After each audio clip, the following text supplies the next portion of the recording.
Today is the 14th of January 2016. 100 years ago, in January 1916, behind the camera there was a huge amount of activity going on in secret. For behind me, several miles behind me, is the French city of Verdun. What you can see behind me, the edge of this wood, was the French front line defending that, and just inside the edge of this wood was the position of where Colonel Driant was serving. Behind the camera there was a build-up of a concentration of artillery, particularly heavy guns, the likes of which had never been seen before. And then on the 21st of February, just over 1 month from now, 100 years ago, a barrage descended upon these woods, which was completely unheard of, beyond all imagination. Coming forward from the direction from behind the camera, after about a 4-hour barrage, German stormtroopers started to filter their way through weak points, areas where the trenches have been completely destroyed. Coincidentally, they also made their attack at that time in a blizzard, and I've managed to arrange one specially for this filming. But just inside the edge of this wood, we'll go forward there now, and we can see the remains of not only the French trenches, but also the concrete emplacements where Colonel Driant's men were trying to defend against this. They held out for a couple of days, but under such weight of heavy artillery, as their men were being wounded and killed, it became totally impossible to hold out any longer. The woods over to the left fell within a day or so, so Colonel Driant found himself out on his own. As he fell back, sadly he was mortally wounded. But now let's go forward to the edge of the wood and have a look at what remains of the French trenches and concrete emplacements. We're now just inside the leading edge of the wood, and here we can see the remains, even after 100 years, remain just some of the French defensive frontline trenches. Just winding round here and back round in front of that tree, but to my left, as I pan round, we have a concrete emplacement. This is one of the key defensive positions manned by Colonel Driant and his men, right here in this forward edge, and this took the full brunt of the German opening barrage. The area of the Verdun battlefield is relatively small, a few miles wide, maybe 8 to 10 miles wide, 5 miles deep. Yet it's the longest battle in history, lasting from February through to December 1916. It's estimated that over 50 million shells were fired and landed within this battlefield. That is approximately 1,000 shells per square metre of land. So for every step I'm taking, 1,000 shells landed over during that time.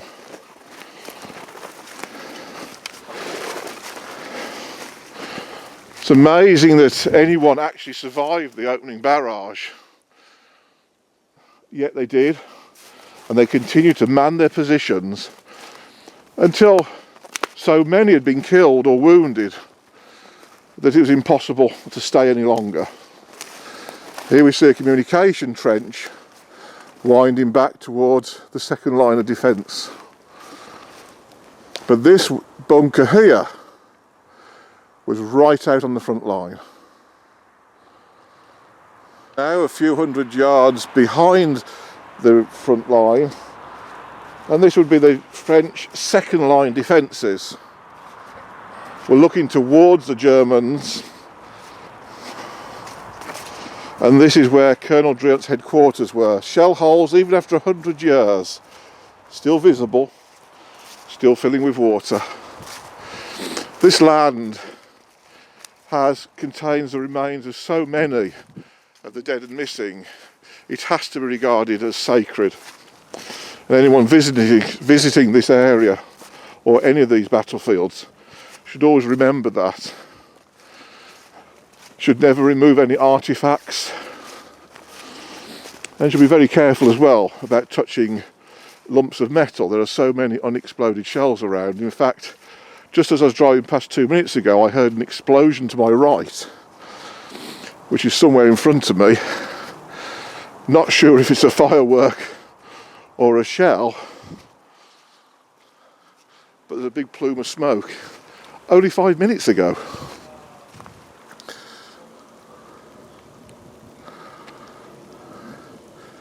It's actually quite good getting this in the snow because the opening German offensive was conducted in a blizzard. And there's the man himself, Colonel Driant.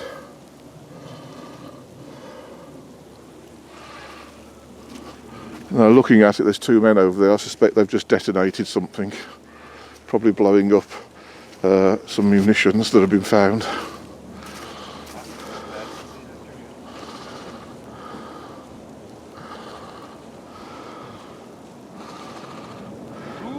Hello. Bonjour. You got me worried for a moment when I heard the explosion.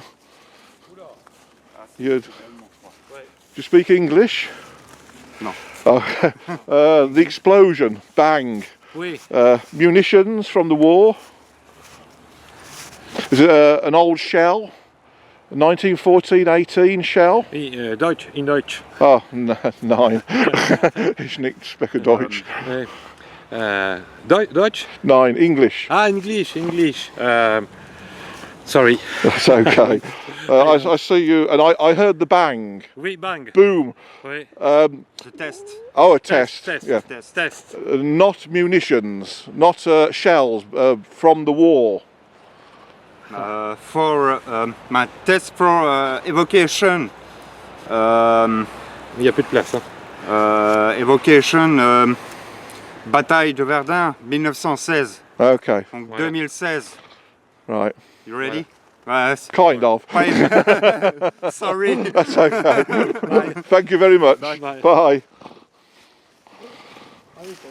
Oh, I'll leave that bit in the film, so if any of you out there ever watching this speak French, perhaps you can send me an email and tell me what he was trying to tell me. But they're obviously responsible for the bang I just heard. This was Colonel Driant's headquarters. Clearly this decorative bit has been put in since the war to make it a memorial. We can see just here running along a trench behind it. This would connect his headquarters with other bunkers and defensive positions running left and right. It's so appropriate doing this in the snow because this is the weather conditions the Germans faced when they're attacking here.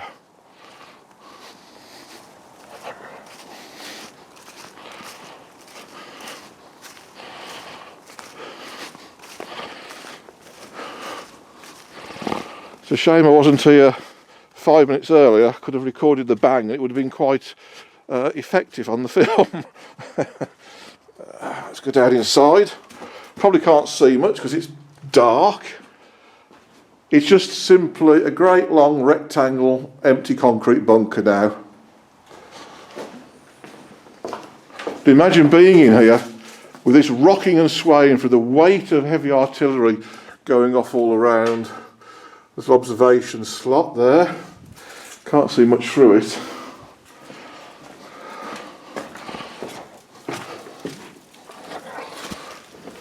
And then runners being sent out because all the communications were severed, so runners were sent out to go back to inform the regimental headquarters what was happening. Most of them were killed, never got there.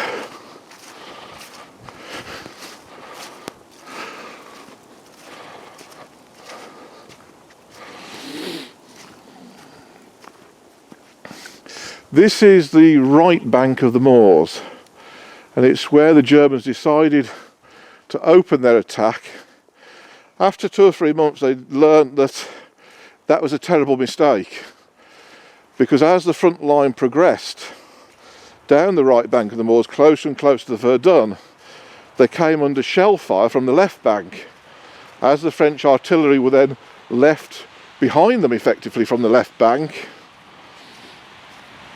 the Germans started taking increasing losses from French artillery, not just in front of them, but across to their right on the other side of the river.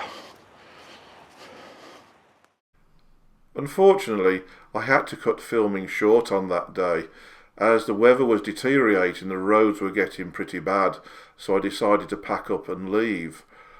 If you'd like to see more of my films about the First World War, and in particular the next episode in my Verdun series, please subscribe to my YouTube channel. Just go to YouTube and search for Stephen Upton. I hope you found this short film enjoyable and informative. Thank you.